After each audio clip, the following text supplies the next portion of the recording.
मैंने जैसो करो इलाज रे तैसे बड़ी बीमारी।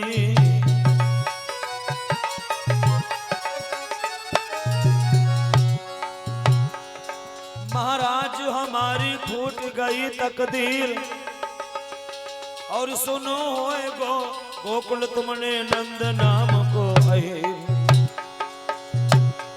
क्या बोला है भैया? क्या बोला गुरुजी? मेरे बाबा जी हाँ बाबा जी गाँव में चराई कम्बल ओढ़ी ओढ़ी के अब हुई गो है बहुत रहीश। मेरे बाबा जी गाँव में चराई कम्बल ओढ़ी ओढ़ी के अब हुई गो है बहुत रहीश। मेरे बाबा जी गाँव में चराई कम्बल। जवाब दिया है कहा वो नंद का छोकरा कन्हैया जिसने जीना मुश्किल कर दिया है महाराज। नारद बाबा ने कहा कंस कहता है आपके बताए हुए हमने उपाय किए लेकिन फेल हो गया मैं महाराज क्या किया जाए। आधा से जयपाल जी की तरफ से 10 मुद्रा है बीठा निवासी हैं बहुत बहुत धन्यवाद है। नारद बाबा ने समझाया कंसराज अब के बार मैं बहुत बढ़िया उपाय सोच करके आया हूं और ये 100 रुपये 11 मुद्रा। हाँ चुन्नी लाल दादाजी 10 मुद्रा समर्पित कर रहे हैं बीठा निवासी हैं बहुत बहुत धन्यवाद है सभी दानदाताओं के लिए। प्रमाण ऐसा मिलता है भगवत प्रेमियों नारद बाबा ने कहा एक बहुत बढ़िया उपाय सोच करके आया हूं शायद हमारा बताया हुआ विचार खाली नहीं जाएगा। हमारा बताया हुआ उपाय खाली नहीं जाएगा।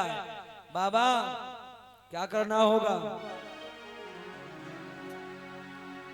तो नारद बाबा ने कहा कंसराज तुम अपने यहाँ भंडारे का आयोजन करो। भंडारे का आयोजन सभी के पास बुलावा पहुंचाया जाए। कृष्ण बलराम के पास बुलावा पहुंचाया जाए और जब तुम्हारे यहाँ भंडारा खाने आएंगे तो तुम उनको धोखे से मार देना ऐसे समझाया। कंस के समझ में आ गया एक राजा को कोई कार्य करने में समय नहीं लगता है। कंस तैयारियां करता है भंडारे की और इधर यमुना के किनारे भगवान कन्हैया गाँव में बछड़ा बछिया चराई रहे थे तो नारद बाबा वहां पहुंच गए। तुम्हारे पास भंडारे का बुलावा आएगा भंडारा खाने के बहाने जाना और उस पापे कंस को मार देना उस पापे कंस को समाप्त कर देना। भैया ये नारद का काम है दोनों पार्टियों में सोचना करते नारद बाबा।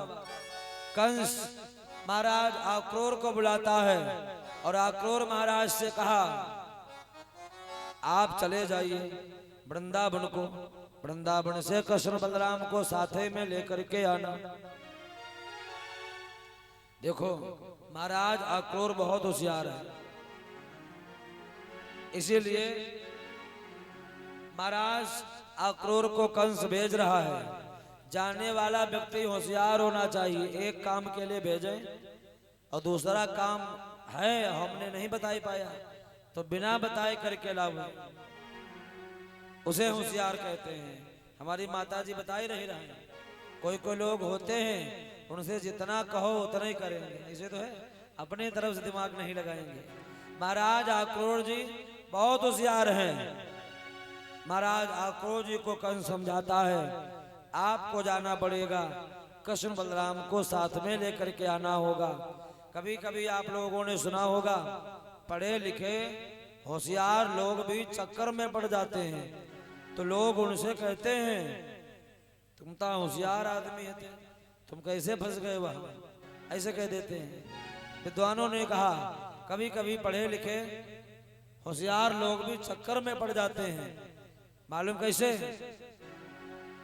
एक बार एक गांव में 2 भैया रहते थे। बड़ा भाई फौज में नौकरी करता है छोटा भाई घर में पढ़ाई करता है हिंदी से डबल एमए किया है शुद्ध हिंदी में बात करता है। एक दिन फौजी का फोन आया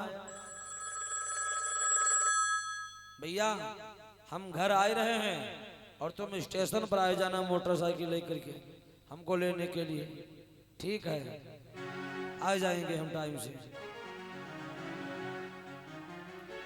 अब तो मोबाइल से मालूम हो जाता है ट्रेन कहाँ पहुंची है, तो पढ़े लिखे ज्यादा हैं, घर से ही पढ़े पढ़े सब देख रहे हैं। हरदोई पहुंचे भी मस्जिद पहुंची करना ऐसे। तो जैसे देखा ट्रेन पहुंचने वाली है, उठाई मोटरसाइकिल। यात्रीगण कृपया ध्यान श्रीमान जी, गाड़ी नंबर 133 कासगंज से पीलीभीत पैसेंजर अपने निर्धारित समय दोपहर के 3:20 पर प्लेटफॉर्म नंबर 3 से रवाना होगी। 10 मिनट पहले निकले हैं घर से।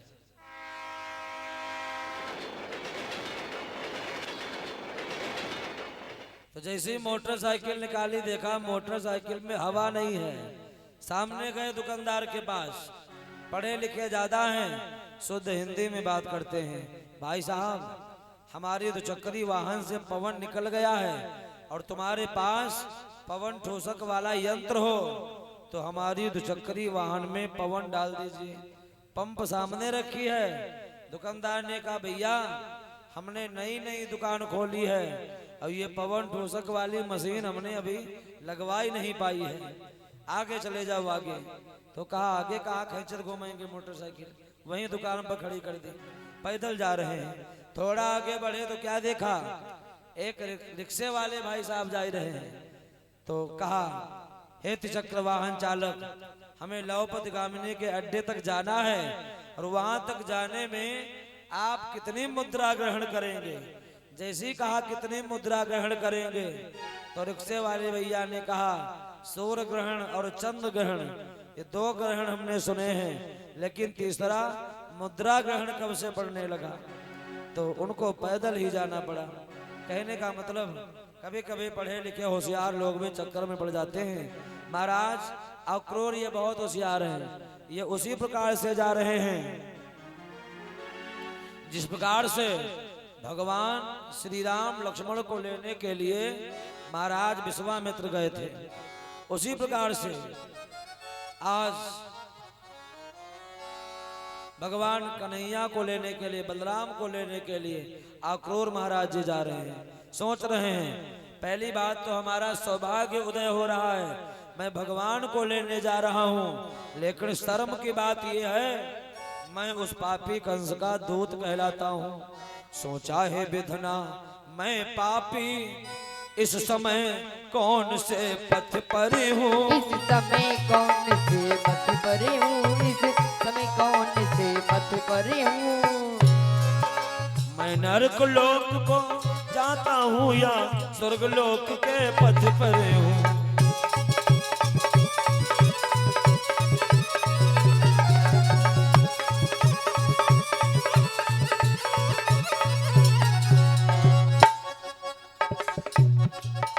हाय धन्य भाग्य इतना मेरा, प्रभु की सेवा में जाता हूँ, प्रभु की सेवा में जाता हूँ, प्रभु की सेवा में जाता हूँ।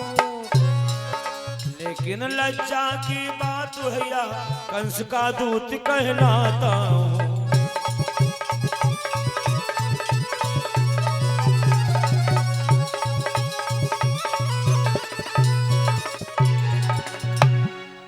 लेकिन लज्जा की बात है, यह कंस का दूत कहलाता हूँ।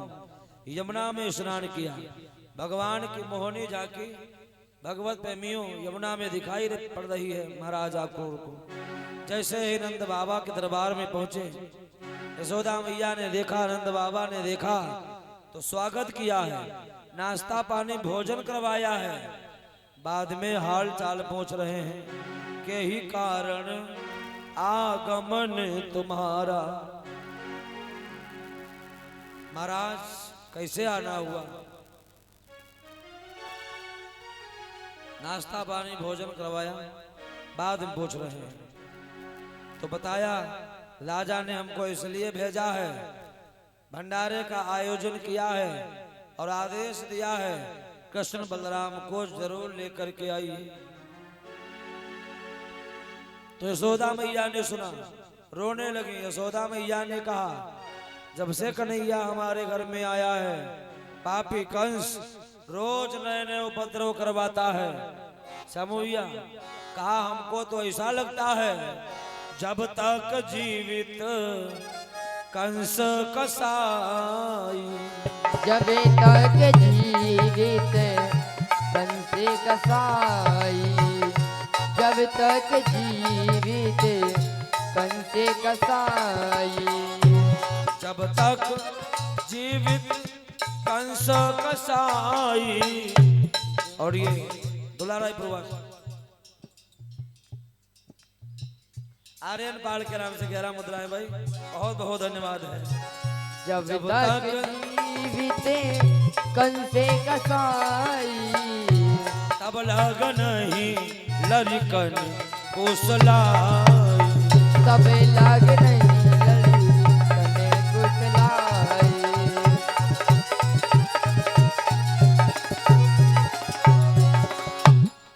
जब तक ये पापी कंस जिएगा, जब तक जीवित कंस कसाई, तब लगन ही ललिकन कुशलाई। जब तक ये पापी कंस जिएगा, कहा तब तक हमें पुत्रों का सुख भोगने को नहीं मिलेगा। प्रमाण ऐसा मिलता है, शाम के समय भगवान कन्हैया गांव में बछड़ा बछिया चराने के बाद वापस आए। मालूम हुआ हमें मामा के यहाँ निमंत्रण पाने जाना है। खुश हो गए, भाग करके पहुंच गए यशोदा मैया के पास। मैया, मामा के यहाँ निमंत्रण पाने जरूर जाऊंगा, और आप मुझे मना मत कर देना, क्योंकि आपकी जैसी माँ मिलना मुझे मुश्किल है। आपने तो इस वृंदावन में, इस गोकुल नगरिया में हमारे प्रति एक नहीं, नाना प्रकार के उलहने सहे हैं। दिन रहन बिराने उलाहने सहे, परने कौ कबौ निठुराई ना धारी। और इक्कीस मुद्रा हमारे भैया राम खिलावन पाल जी समर्पित कर रहे हैं, बहुत बहुत धन्यवाद है। दिन रहन बिराने उलाहने सहे, पर ने कौ कबौ निठुराई न धारी। हमारी हट हेठ अनेक सहे, हट के कही पे ही अनेह नहीं हारी। जितने दुख दाम सहे हमरे हित, तेन सके कही शेष पुरारी। भगवान कन्हैया ने कहा, मैया आपने गोकुल नगरिया में, इस वृंदावन में हमारे प्रति एक नहीं, नाना प्रकार के उलहने सहे हैं। क्यों ना 1000 फल वाले शेष भगवान आ जाएं, वो भी बखान नहीं कर पाएंगे, वो भी वर्णन नहीं